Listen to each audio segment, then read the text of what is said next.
Assalamualaikum warahmatullahi wabarakatuh.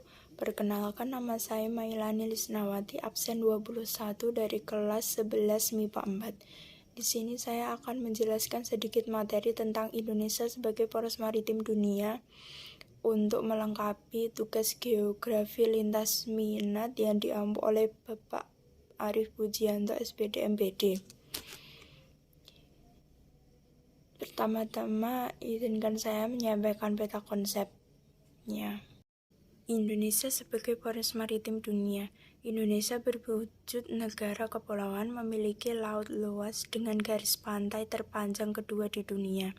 Posisi geografis Indonesia berada di daerah Khatulistiwa, berada di antara dua benua, yaitu benua Asia dan Australia, dan dua samudra, yaitu Samudra Hindia dan Pasifik.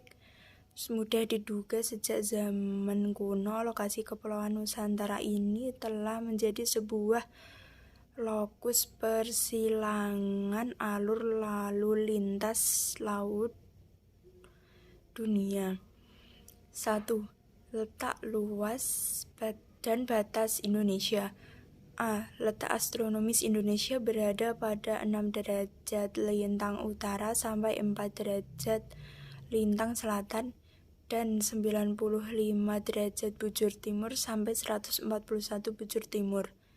Dampak letak astronomis Indonesia yaitu memiliki iklim tropis, menjadikan Indonesia memiliki 3 zona waktu, yaitu waktu Indonesia Barat atau WIB, waktu Indonesia Tengah, dan waktu Indonesia Timur.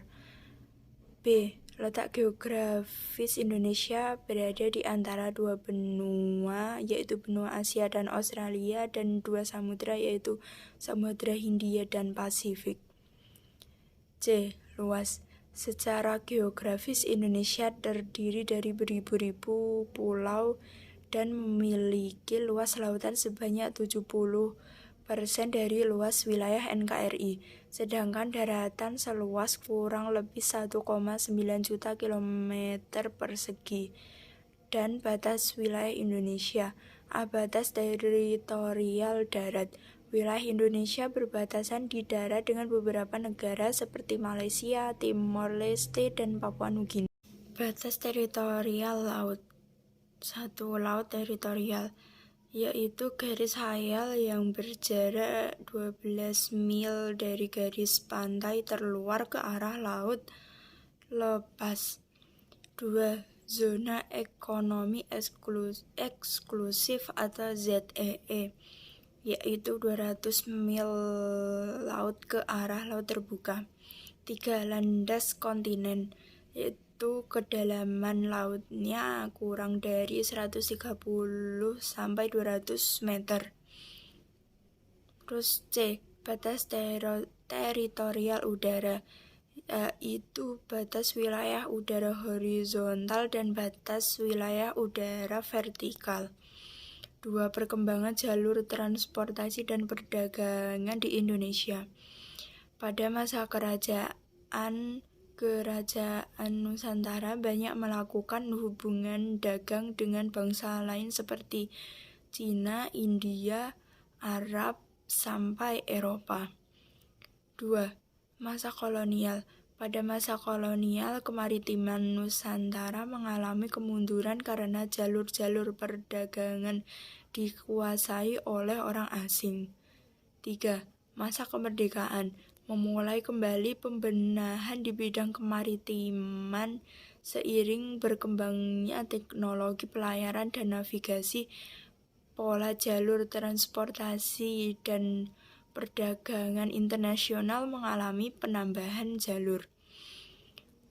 Alur lintas kepulauan Indonesia. Alur laut kepulauan Indonesia atau sering disebut dengan ALKI adalah alur laut yang ditetapkan sebagai alur laut kepulauan Indonesia untuk pelaksanaan hak lintas alur laut kepulauan berdasarkan hukum laut internasional. Tol laut pendukung Indonesia sebagai poros maritim. Tol laut adalah konsep untuk memperbaiki proses pengangkutan logistik di Indonesia. 3. Potensi dan pengelolaan sumber daya kelautan Indonesia. A. Potensi sumber daya kelautan. 1. Potensi sumber daya kelautan dan budidaya. 2. Potensi sumber daya mineral dan energi. 3. Potensi industri dan jasa maritim. 4. Potensi transportasi laut. 5. Potensi pariwisata bahari. 6. Potensi kultural. B. Pengelolaan sumber daya kelautan. 1. Pengelolaan perikanan. 2. Pengelolaan pertambangan dan energi. 3. Pengelolaan perhubungan laut. 4. Pengelolaan pariwisata. C. Beberapa manfaat sumber daya kelautan diantaranya sebagai 1. Sumber pangan. Sumber pangan itu contohnya seperti ikan. 2. Sumber obat-obatan.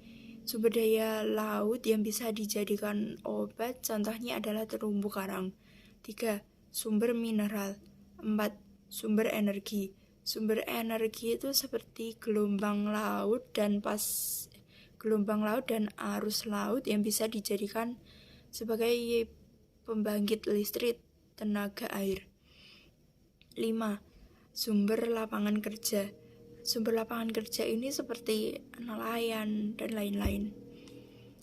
Sekian video penjelasan tentang Indonesia sebagai poros maritim dunia.